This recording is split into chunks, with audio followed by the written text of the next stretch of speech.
ये आचार्य जी प्रणाम।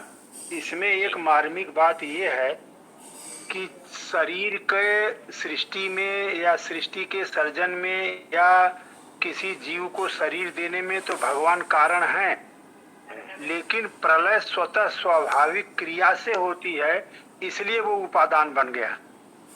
प्रलय स्वतः स्वाभाविक है, जन्म देने में भगवान की प्रेरणा से ही ये कार्य होता है। कारण रूप से भगवान केवल सर्ग के लिए हैं। जी, जन्म देने में भगवान बीज प्रदाता है। हाँ बिल्कुल बिल्कुल। बीज रूप से भगवान प्रवेश करते हैं तब जन्म होता है। और मृत्यु में मिट्टी मिट्टी में मिल गई, उसमें भगवान का कोई रोल नहीं।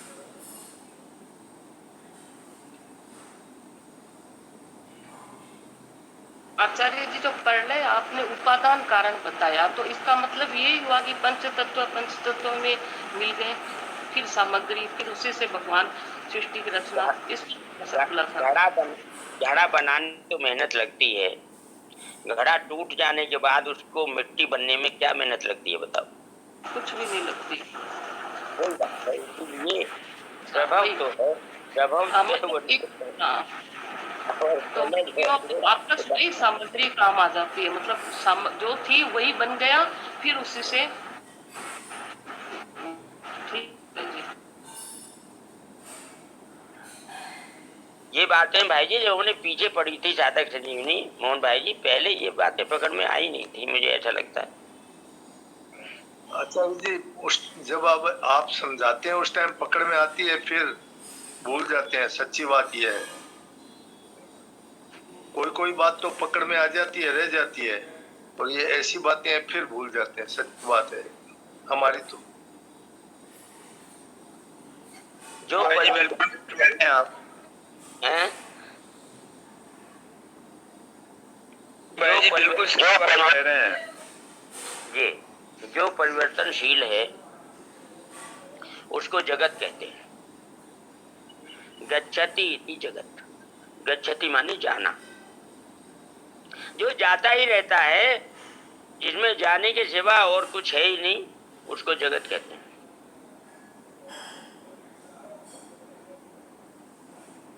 पर यहाँ जगत शब्द जड़ चेतनात्मक संपूर्ण संसार का वाचक है। इसमें जड़ अंश तो परिवर्तनशील है और चेतन अंश सदा सर्वथा परिवर्तन रहित है तथा निर्विकार है। वह निर्विकार तत्व जब जड़ के साथ अपना संबंध मानकर तादात्म्य कर लेता है, तब वह जड़ शरीर के उत्पत्ति विनाश को अपना उत्पत्ति विनाश मान लेता है। इसी से उसके जन्म मरण कहे जाते हैं। उसके जन्म मरण होते नहीं है, कहे जाते हैं। एक बात और पूछो, ये जो नाश की फिर से पढ़ना, ये पैराग्राफ फिर से पढ़ो तो थोड़ा और ध्यान में। अच्छा जी, जो नाश की तरफ जा रहा है, तो ये भी तो सत्य की सत्ता से ही तो नाश की तरफ जा रहा है। ये मतलब परिवर्तन जो दिखाई दे रहा है, यही बात है ना। सत्य की सत्ता नाश की तरफ नहीं जाती है। नाश तो इज्जते भाव ना भाव इज्जते सत्य। सत्य की सत्ता नाश की तरफ नहीं जाती है, लेकिन जो परिवर्तन हो रहा है वो तो सत्य की सत्ता से ही हो रहा है ना। वो असत है। नाश हमेशा असत का होता है, सत्य का कभी नाश नहीं होता। अच्छा जी, ये बहन जी का पूछना ये है कि ये संसार जो नाश की तरफ जा रहा है, उसका प्रकाशक तो भगवान ही है या चेतन तत्व ही है? हाँ बिल्कुल यही बात है भाई जी। सत्य के प्रकाश में ही असत की सत्ता दिखाई देती है। हाँ ठीक है, यही बात पूछ रही है।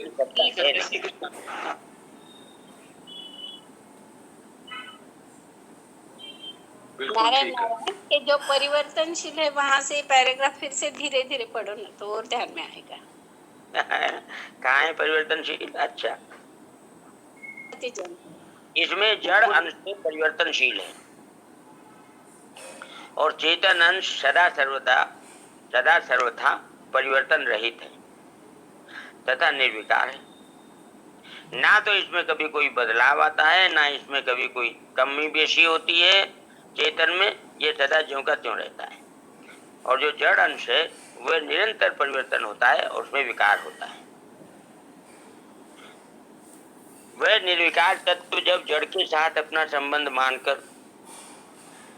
तादात्म्य कर लेता है, संबंध स्थापित कर लेता है, संबंध मान लेता है, तब वह शरीर के, जड़ शरीर के, शरीर तो है ही मरने वाला, शरीर तो है ही बदलने वाला, शरीर तो है ही नाश होने वाला, उसके उत्पत्ति विनाश को अपना उत्पत्ति विनाश मान लेता है।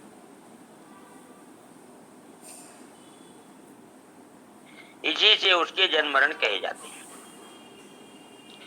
जन्म मरण होता है शरीर का, लेकिन जिसने उसके शरीर के साथ में एकात्मता स्थापित की है वो अपना जन्म मरण मानता है। शरीर नहीं मर रहा, मैं मर रहा हूं। शरीर मर रहा है अर्थात मैं मर रहा हूं। शरीर मरने को अपना मरना मान लेता है, शरीर के जन्मने को अपना जन्मना मान लेता है। इसीलिए भगवान ने अपने को संपूर्ण जगत अर्थात अपरा और परा प्रकृति का प्रभाव तथा पहले बताया है।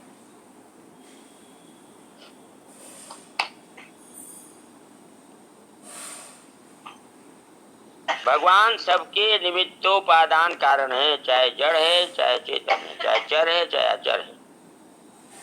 जो कुछ भी सृष्टि में है उस सबके निमित्त और उपादान कारण भगवान ही हैं। नारायण नारायण। और एक सवाल यहाँ दिमाग में आता है कि जड़ चेतन तो भगवान है, पर जैसे जड़ पूरा उपादान कारण है तो भगवान प्रलय के समय पूरा विलीन हो जाता है, पर ये जो अपने जितने भी चेतन शक्ति है ये भी सब फिर कहाँ जाती है? भगवान में विलीन होती है और फिर वापस प्रलय के बाद एक साथ में कैसे सबके सब वापस बाहर आते हैं?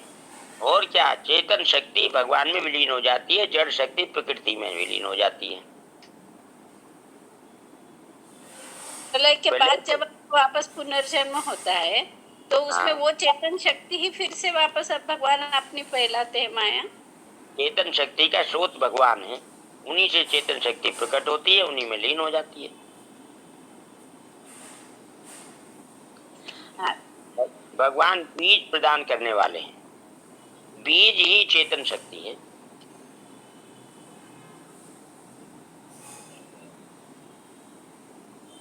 आचार्य जी, जो चेतन है वो तो सर्वगत है, सनातन है, वो तो उसका लीन होना कहा जाता है क्या चेतन को?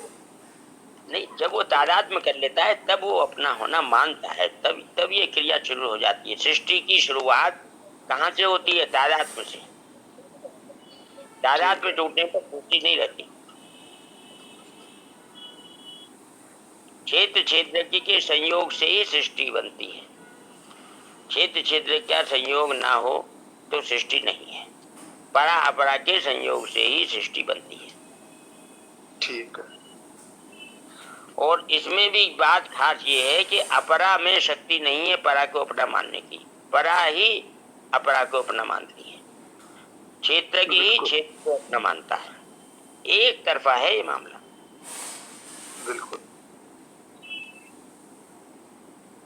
तो आपने जैसे बताया कि भगवान ही निमित्त है और उपादान, तो सृष्टि में तो दो होते हैं, जैसे मिट्टी है और फिर उसको घड़ा बनाने वाला कुम्हार है। हाँ जी। किंतु सृष्टि की रचना में भगवान ही निमित्त कारण है, भगवान ही उपादान कारण है। जी, सृष्टि में जो पदार्थ हैं उनमें निमित्त और उपादान अलग अलग होते हैं। हाँ। लेकिन ये जो सृष्टि जीवों की है इसमें निमित्त और उपादान एक भगवान ही है, अलग अलग नहीं है। भगवान कहीं से कोई मटेरियल ला देते नहीं है बाहर से, अपने में से ही सब कुछ बनाते हैं, खुद ही बनाते हैं, अपने में से ही बनाते हैं। अपने आप बन गए सब कुछ, नाम धरा करता है। भगवान अपने में से ही सब कुछ बनाते हैं। बाहर से भगवान को कुछ जरूरत नहीं होती लेने की, ना बाहर कुछ है, उनसे बाहर कुछ है ही नहीं। आचार्य जी, ये जो अभी आपने बताया नाम धरा संसार, ये कल भजन में गाया था डॉक्टर साहब ने। हाँ जी, हाँ जी। भगवान ही सब कुछ बनते हैं, हमें वो संसार दिखने लगता है क्योंकि हम स्वार्थी हो जाते हैं, भोगी हो जाते हैं। आखिर जी ये जीव की भाव की सृष्टि होती है और जीव मतलब भाव को छोड़ा और मतलब वो छूट गई, यही बात है क्या? हाँ, जब हम भगवान से विमुख होते हैं तब हमको संसार दिखने लगता है, नहीं तो संसार नाम की कोई चीज है नहीं।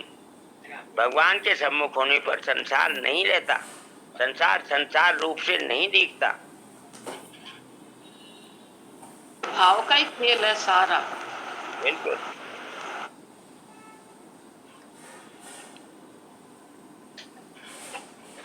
अगर यहाँ जगत शब्द से केवल नाशवान, परिवर्तनशील और स्वीकारी संसार को ही लिया जाए, चेतन को नहीं लिया जाए तो बड़ी बाधा लगेगी। भगवान ने कृष्ण से जगते है पदों से अपने को संपूर्ण जगत का कारण बताया है। टिप्पणी नंबर 3। अपरा प्रकृति और भगवान में तो कार्य कारण का संबंध है। बहुत महत्वपूर्ण बात है भाई जी, ध्यान पूर्वक सुनो। बताइए। अपरा प्रकृति और भगवान में तो कार्य कारण का संबंध है, क्योंकि अपरा प्रकृति भगवान का कार्य है, परंतु परा प्रकृति और भगवान में कार्य कारण का संबंध नहीं है, क्योंकि परा प्रकृति भगवान का अंश है, कार्य नहीं।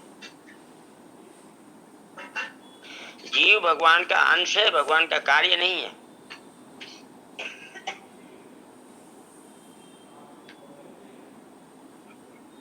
इसलिए अंश।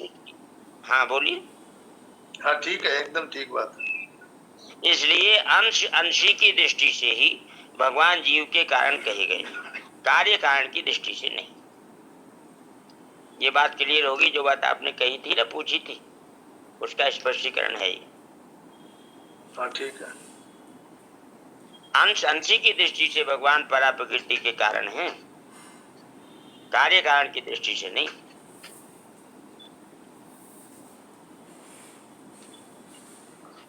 ठीक।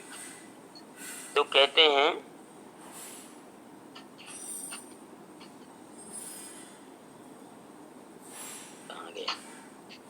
यहीं से लीजिए, अगर यहाँ जगत शब्द से केवल यहाँ से लीजिए। अगर यहाँ जगत शब्द से केवल नाशवान, परिवर्तनशील और विकारी संसार को ही लिया जाए, चेतन को नहीं लिया जाए तो बड़ी बाधा लगेगी। भगवान ने कृष्ण से जगते हैं पदों से अपने को संपूर्ण जगत का कारण बताया है। अतः संपूर्ण जगत के अंतर्गत स्थावर जंगम, जड़ चेतन सभी लिए जाएंगे। अगर केवल जड़ को लिया जाएगा तो चेतन भाग छूट जाएगा, जिससे मैं संपूर्ण जगत का कारण हूं ऐसा कहना नहीं बन सकेगा, और आगे भी बड़ी बाधा लगेगी। कारण कि आगे इसी अध्याय के 13वें श्लोक में भगवान ने कहा है कि तीनों गुणों से मोहित जगत मेरे को नहीं जानता। तो यहाँ जानना अथवा ना जानना चेतन का ही हो सकता है, जड़ का जानना अथवा ना जानना होता ही नहीं। इसलिए जगत शब्द से केवल जड़ को ही नहीं, चेतन को भी लेना पड़ेगा। ठीक है। कमल भाई, सुरेश जी आगे। हाँ हाँ हाँ आचार्य जी प्रणाम आचार्य जी। स्वागत है कमल भाई जी, आइए, बताइए बताइए। तो आचार्य जी प्रणाम। आचार्य जी, जड़ चेतन का भेद समझने के लिए ही जड़ की आवश्यकता है, उसके बाद तो खाली चेतन की, ये थोड़ा सा बता दो।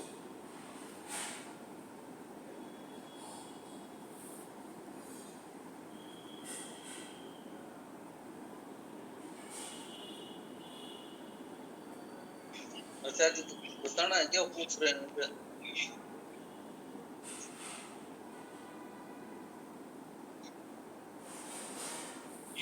हाँ जी मोहनलाल जी, वैसे कमल जी को बुलाना है। हाँ हाँ